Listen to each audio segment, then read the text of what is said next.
Bismillahirrahmanirrahim. Assalamualaikum warahmatullahi wabarakatuh. Perkenalkan, nama saya Mirza Rahmat Hakim. Saya dari kelas 11 MIPA 1. Pada video kali ini, saya akan menjelaskan materi tentang mata pelajaran Sejarah Kebudayaan Islam kelas 11, yakni tentang proses berdirinya dinasti Abbasiyah. Proses berdirinya dinasti Abbasiyah dilatar belakangi dengan runtuhnya dinasti Umayyah dan pemikiran tentang siapa yang lebih berhak memimpin umat Islam setelah Rasulullah Shallallahu Alaihi Wasallam wafat dan para sahabatnya. Runtuhnya dinasti Bani Umayyah disebabkan oleh usaha kaum Alawiyun atau Bani Hasyim sebagai keturunan yang nasabnya lebih dekat dengan Rasulullah Shallallahu Alaihi Wasallam dengan mengklaim lebih berhak memimpin kekhalifahan Islam daripada dinasti Umayyah. Orang-orang Abbasiyah merupakan keturunan dari Bani Hasyim tersebut. Para sejarawan mencatat bahwasanya dinasti Abbasiyah dibagi menjadi 5 periode kekuasaan.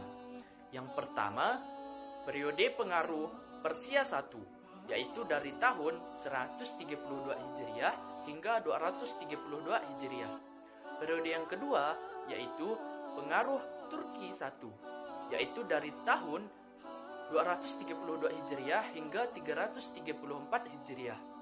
Periode yang ketiga yaitu pengaruh Persia II, yaitu dari tahun 344 Hijriah hingga 447 Hijriah. Periode yang keempat yaitu pengaruh Turki kedua, yaitu dari tahun 447 Hijriah hingga 550 Hijriah. Dan periode yang kelima yaitu pengaruh dari dinasti lain, dengan kekuasaannya hanya efektif berada di sekitar kota Baghdad saja, yaitu dari tahun 550 Hijriah hingga 656 Hijriah. Nah, untuk proses berdirinya dinasti Abbasiyah, yang mana dinasti Abbasiyah melakukan strategi untuk meruntuhkan dinasti Umayyah. Bagaimanakah strategi tersebut? Bani Abbasiyah melakukan strategi untuk meruntuhkan dinasti Umayyah, yaitu dengan mempropagandai orang-orang Abbasiyah atas kekhalifahan Islam dengan alasan orang-orang Abbasiyah lebih berhak memimpin umat Islam daripada Bani Umayyah. Gerakan ini dipimpin oleh Imam Muhammad bin Ali. Dia adalah seorang keluarga Abbasiyah yang tinggal di Umaymah.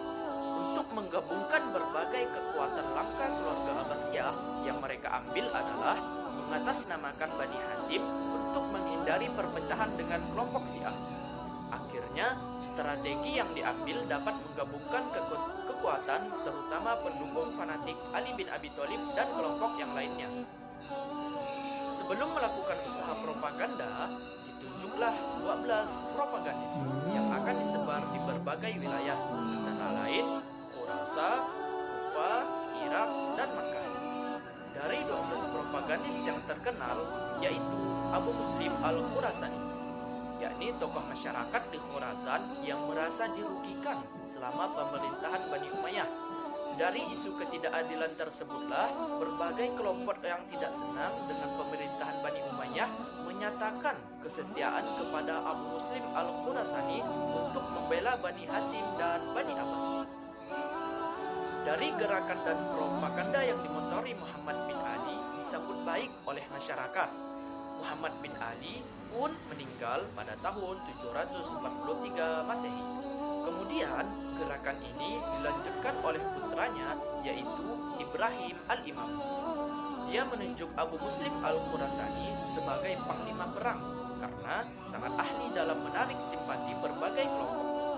Setelah Ibrahim al-Imam meninggal, gerakan ini dilanjutkan lagi oleh saudaranya, yaitu Abdullah bin Muhammad, yang lebih dikenal dengan nama Abu Abbas as-Saffah. Bersamanya, Abu Abbas as-Saffah dengan Abu Muslim al-Khurasani sebagai panglima perang menjadi kekuatan yang sangat besar, yang sangat ditakuti oleh Bani Umayyah. Akhirnya, setelah peperangan terjadi pun, dinasti Bani Umayyah mengalami kekalahan dalam pertempuran tersebut atau peperangan tersebut.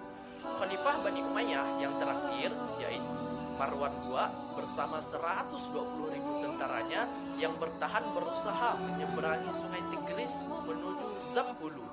Maka dari itulah perang ini dinamakan Perang Zab, yaitu perang antara Bani Umayyah dengan Bani Abbasiyah. Pertempuran di Busir atau wilayah Al-Fayyum tahun 132 Hijriah atau 750 Masehi membuat Khalifah Marwan II tewas. Tewasnya Khalifah Marwan II menjadi tanda berakhirnya dinasti Bani Umayyah dan menjadi awal berdirinya dinasti Abbasiyah. Abu Abbas As-Saffah merupakan khalifah pertama bagi Bani Abbasiyah dan di Kufa menjadi pusat kekuasaan awal dinasti Abbasiyah. Begitulah sejarah singkat atau proses berdirinya dinasti Abbasiyah. Mungkin hanya ini yang dapat saya sampaikan. Apabila ada perkataan atau pengucapan kata yang kurang berkenan atau salah, mohon dimaafkan. Sekian dari saya, kurang lebihnya saya mohon maaf. Assalamualaikum warahmatullahi wabarakatuh.